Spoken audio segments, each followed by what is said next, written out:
red pill here. I got some crazy news for you about Make-A-Wish Foundation. Make-A-Wish Foundation, people that are suffering, children that are suffering from terminal cancer, or most likely terminal cancer, granting wishes for these poor children. Well, Make-A-Wish basically said that they were only going to be granting wishes from fully vaccinated children. Unvaccinated children need not apply. These kids are sick. Probably the last thing you want to do is force them to get an experimental vaccine, experimental gene therapy. Yes, FDA hasn't even approved these vaccines for anything other than emergency authorization use. But yes, let's please give these vaccines to children that are dying from cancer, because that's a good idea. Let's do that. I'm sure that there won't be any sort of adverse reactions that could just pop up and maybe kill them, right? No, that would never happen. It's not like it's happening to regular people. They have thousands and thousands of people have said they had bad reactions to the vaccine. And they range anywhere between rashes to fever to, in my case, Alzheimer's, heart problems, and of course death. That too. You know, I thankfully didn't have anybody die, but we did have my mother-in-law going through early stages of Alzheimer's now. My father actually just got two stents put into his heart.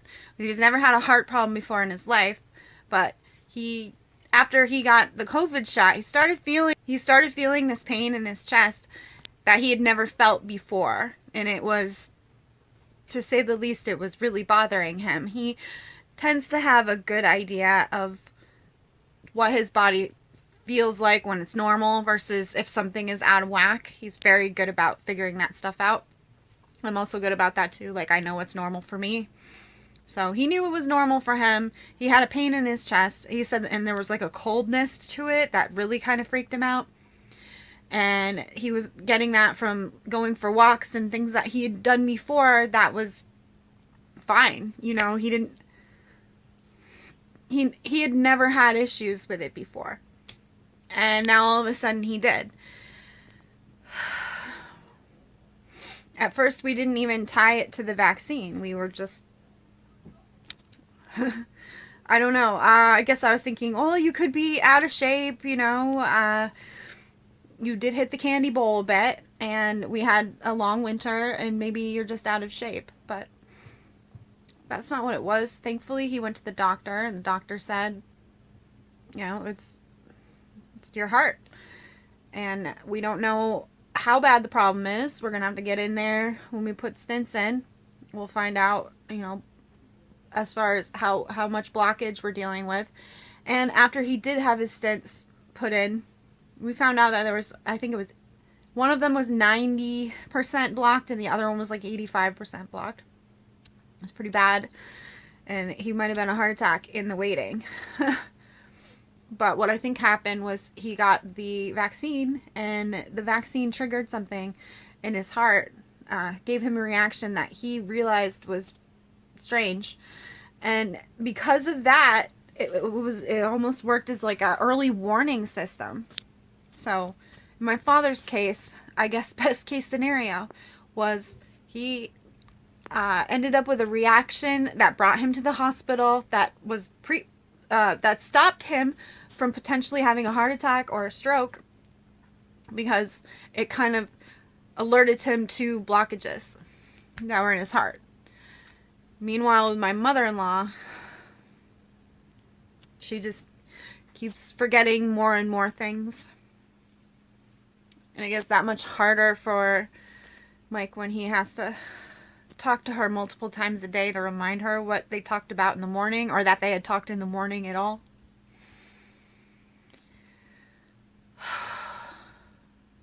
can't imagine what he's going through right now. It's horrible. It's just so sad. She was fine. And I can't even... I tried to put this information on YouTube. YouTube wasn't having it. They banned my video, and I think they gave me a strike for it. Either that or they gave me a warning, and next time I'll get a strike. So they deleted that video, which means if you're on YouTube, you don't know what happened to my family. I'm going to try to sum it up in a better way, which would be saying, you know, that this is what we're going through now. And interestingly enough, right before that, they got the vaccine. But again, in my father's case, it alerted us to a problem. In my mother-in-law's case, it was too late to do anything. She already had a bad enough reaction from the first shot. The second shot, there's no coming back from, it looks like. I don't know. But I appreciate the prayers. People have been praying, and thank you for that. Just I don't think a miracle is in the cards for us. But I'm not going to completely dismiss it and say that the miracle isn't possible. But most likely this is where she's going to be for the rest of her life. She's going to be in this assisted living, and then eventually into even more assistance, if you know what I mean. So, yeah. So Make-A-Wish. Sorry to get off track here, but Make-A-Wish wanted to only allow children who were vaccinated to get their wishes granted. And I think that that's crazy based on the fact that they're already in such bad health. You know, why would we force them to get an experimental vaccine? I mean, are they even going to be able to enjoy the wish that you granted when they possibly had such a bad reaction that they can't do anything right now or in the future? Well, the backlash was so bad against Make-A-Wish, saying like, what is wrong with these people? I have never seen such cruelty towards children with cancer, to deny certain children with cancer the chance to have a wish granted. This getting this crazy, where Make-A-Wish would consider forcing children with cancer to get an experimental vaccine in order for them to get their wishes granted. And I'm really glad that there was a backlash to this, because this is absolutely crazy. And it makes me think to myself, like, they've been infiltrated by crazy people over at Make-A-Wish. They are establishment. And you know what? You ain't getting any charity money from me, Make-A-Wish. Not ever again. All my money that I make for charity is going to go to Alzheimer's research. That's where it's going. So, backlash was bad. Make-A-Wish was like, they didn't even say, like, we're sorry, we made a mistake. Obviously, we want to grant the wishes of all children.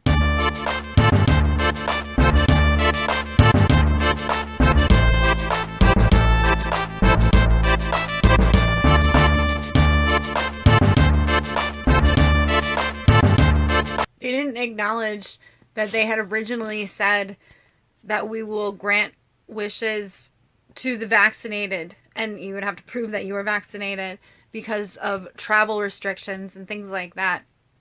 They didn't say that. They didn't clarify that they changed their position. Instead, they just said, we have always been in the industry of granting wishes for all children, vaccinated and unvaccinated.